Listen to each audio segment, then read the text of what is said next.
Hi everyone, this is Rana sir. Welcome to our Rana sir educational channel. Today I will talk on a topic whose name is mathematics. Jawahar Navodaya Vidyalaya class 6 के लिए कुछ question जो था mathematics के entrance exam में पूछे गए हैं उनको हम प्रॉपरली सॉल्व कर रहा हूं। आप इस वीडियो में शुरू से अंत तक बने रहे ताकि आपका नॉलेज अपडेट और डेवलप हो सके। साथ ही साथ इस वीडियो को ज़्यादा से ज़्यादा लाइक करें, शेयर करें अपने कलीग्स के साथ, फ्रेंड्स के साथ और विद्यार्थियों के साथ ताकि उनका भी नॉलेज इस पॉइंट पर अपडेट और डेवलप हो सके और इस वीडियो को सब्सक्राइब भी करें।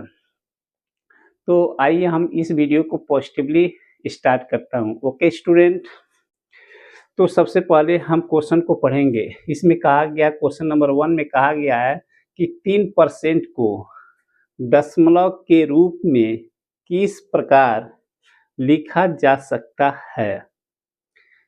3% को दशमलव के रूप में किस प्रकार लिखा जा सकता है, क्वेश्चन मार्क। तो इसमें ऑप्शन दिया गया ए, ऑप्शन बी, ऑप्शन सी और ऑप्शन डी। तो हम यहाँ पर गेस नहीं करेंगे, हम डायरेक्ट क्वेश्चन को सॉल्व करेंगे प्रॉपरली। जो आंसर आएगा उस आंसर को जो होता है ऑप्शन में सर्च करेंगे। सर्च करने का मीनिंग ये होता है उसको खोजेंगे, जो आंसर मिलेगा उसको जो होता है जवाहर नवोदय विद्यालय एक मार्कशीट देता है, उसमें प्रॉपरली जो होता है उस आंसर को फिल करेंगे। क्वेश्चन नंबर देखेंगे और उसके करस्पॉन्डिंग क्वेश्चन जाएंगे और वहां पर जहां पर वो क्वेश्चन नंबर रहेगा उसके corresponding A B C D दिया गया, उसमें जो आंसर सही है उसको प्रॉपरली फिल करेंगे। ओके स्टूडेंट, तो फिल करने से पहले इसका सॉल्यूशन हम इसको फाइंड आउट करेंगे, खोजेंगे और खोजने के बाद में फिल करके दिखाएंगे। तो इस वीडियो में शुरू से अंत तक बने रहिए। सबसे पहले हम यहाँ पर सॉल्यूशन लिखेंगे। सॉल्यूशन लिखने के बाद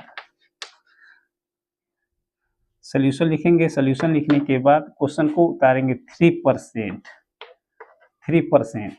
तो एक इंफॉर्मेशन हम आपको बता रहे हैं, इस इंफॉर्मेशन को आप जरूर पॉजिटिवली अंडरस्टैंड करें। 3 को हम लिख सकते हैं 3 गुणे 1%। इस 3 को हम लिख सकते हैं 3 गुणे 1%। यहाँ पर देखिए 1% को हमेशा 1 डिवाइडेड बाई 100 लिखा जाता है।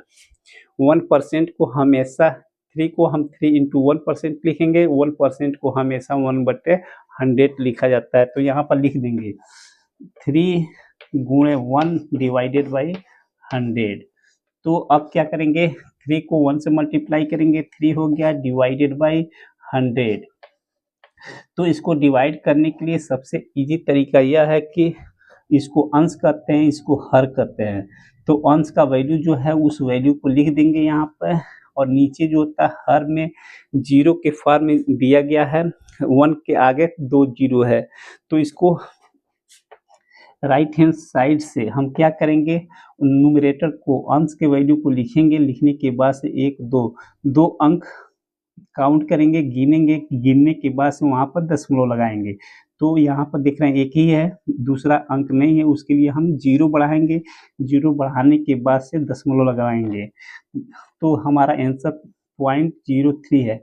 लेकिन फिजिक्स का माने भौतिक विज्ञान का ये कंसेप्ट होगा कि अगर दशमलव के बाद अगर कोई भी अंक नहीं होता है, कोई भी डिजिट नहीं होता है, उसके लिए हम यहाँ पर 0 सब्स्टिट्यूट करते हैं, 0 हम पुट करते हैं। ओके, तो ये हमारा आंसर हो गया।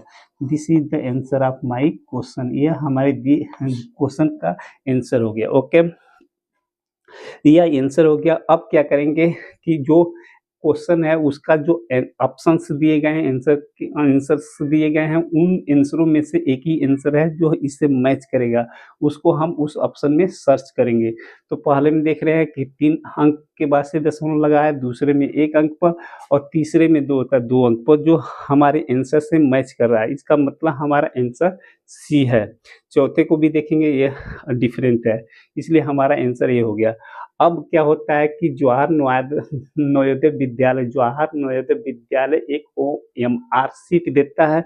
उस ओएमआर शीट में जो होता है हम प्रॉपरली ओएमआर शीट देता है।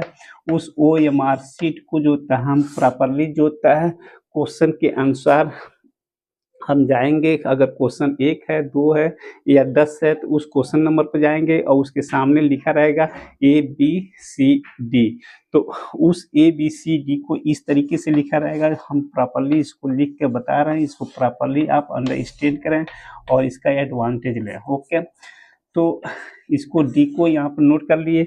नोट करने के बाद से हम देखें कि हमारा ऑप्शन सी मिल रहा है, तो सी को जो होता है इसको प्रॉपरली जो होता है ब्लैक पेन से जो होता है बोल्डली जो होता है इसको फिल करेंगे।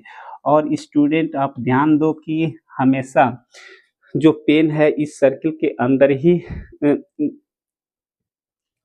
फिल करें, बाहर नहीं फिल करना चाहिए। अगर बाहर फिल करेगा तो ओएमआर शीट जो होता है यह मशीन में ओएमआर शीट को डाला जाता है आंसर को चेक करने के लिए। तो ओएमआर शीट जो होता है अगर सर्किल के बाहर अगर पेन चला है तो उसको डिटेक्ट नहीं करेगा, उसको पहचानेगा नहीं, इसलिए वो आंसर आपका गलत हो जाएगा। इसलिए इस चीज़ को ध्यान दें। दूसरा पॉइंट ये भी है कि इस सर्किल के अंदर कोई भी पॉइंट आप छोड़ें ना, पूरा कंप्लीटली जो होता है फिल करें ब्लैक पेन से। ओके, इस तरीके से आपका ओएमआर शीट में जो आंसर होगा वो करेक्ट होगा। ओके, तो इसको प्रॉपरली आपको फॉलो करना है। अगर ये सॉल्यूशन आपको प्रॉपरली समझ में आ गया हो तो इस वीडियो को ज़्यादा से ज़्यादा लाइक करें, शेयर करें अपने कलीग के साथ, फ्रेंड्स के साथ और विद्यार्थियों के साथ, ताकि उनका भी नॉलेज इस पॉइंट पर अपडेट और डेवलप हो सके। और साथ ही साथ इस वीडियो को ज़्यादा से ज़्यादा सब्सक्राइब करें। ओके, अगर इस सॉल्यूशन में जो होता है कोई भी डाउट है तो उस डाउट को कमेंट सेक्शन में प्रॉपरली अपने क्वेरी को लिखें और सेंड करें पॉजिटिवली। हम आपके सॉल्यूशन क्वेरी को पॉजिटिवली रीड करेंगे और रीड करने के बाद से एप्रोप्रिएट सॉल्यूशन हम प्रोवाइड करेंगे। Okay student, thank you for watching this video. I will meet you in next video. जय हिंद, राणा सर।